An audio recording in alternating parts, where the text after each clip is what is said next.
हम बकवास पर आपको खुश आमदीद। घाटा ड्रामे की आज की किस्त तो बहुत ही फजूल रही। पूरी किस्त में हर कोई सिर्फ दानिश को ही सोच रहा है। हमजा क्या, इसकी माँ क्या, रानिया क्या, सब दानिश के ख्यालों में है। और पूरी किस्त इसी तरह गुजर गई।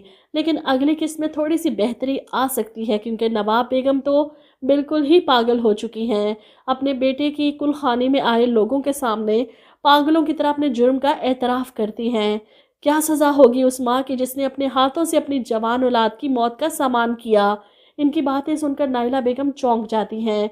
वहीं साजदा भी रोना शुरू कर देती हैं। नवाब की माँ तो अपनी बेटी की हालत पर रो रही हैं। वहीं एक सना है जो किसी के सामने अपनी माँ के जुर्म को नहीं लाना चाहती, इसीलिए फ़ौरन आगे बढ़कर अपनी माँ का मुंह बंद करवाती है और इन्हें पकड़कर खींचते हुए कमरे में ले जाती है। अम्मी की हालत ठीक नहीं। भाई की अचानक मौत ने इनके दिमाग को सदमा दे दिया। इन्हें लगता है कि सब कुछ इन्होंने किया। नवाब कमरे में जाकर रो रही हैं। वहीं रशीद साहब भी इसकी हालत देखकर इस पर तंज करते हैं। कितना समझाया तुम्हें मैंने, आग से खेल रही हो तुम, देखा तुमने क्या किया। इस पर नवाब बेगम पागलों की तरह कहती है, मैंने मार दिया, मैंने मार दिया, मैंने अपना जवान बेटा मार दिया। हंसने लगती हैं, रोने लगती हैं। मुझे सज़ा मिलेगी ना, बहुत सज़ा मिलेगी, मुझे सज़ा चाहिए। वो उठकर बाहर की तरफ जाने लगी तो चकरा कर गिरती हैं और बेहोश हो जाती हैं। इनकी हालत देखकर इनके शोहर की आंखों में भी आंसू आ जाते हैं। कितना समझाया, लेकिन दोनों बच्चों को बर्बाद कर दिया इस औरत के लालच ने। वहीं साजदा बेगम रानिया के पास जाती हैं। नवाब की हालत तो मुझसे देखी नहीं जा रही। अल्लाह किसी को जवान औलाद का दुख ना दिखाए। इनकी बात सुनकर रानिया इनसे कहती है कि ममा, मुझे कोई हमदर्दी नहीं, इनसे कोई रहम नहीं मेरे दिल में इनके लिए।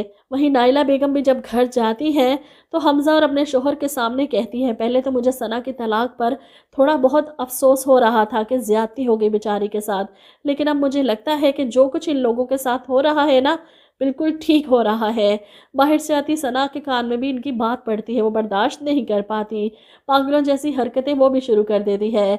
माँ तो पहले ही पागल हो चुकी है। बेटे के गम में सना भी अपनी शादी का सुर्ख दुपट्टा लेकर इसे फाड़ना शुरू कर देती है।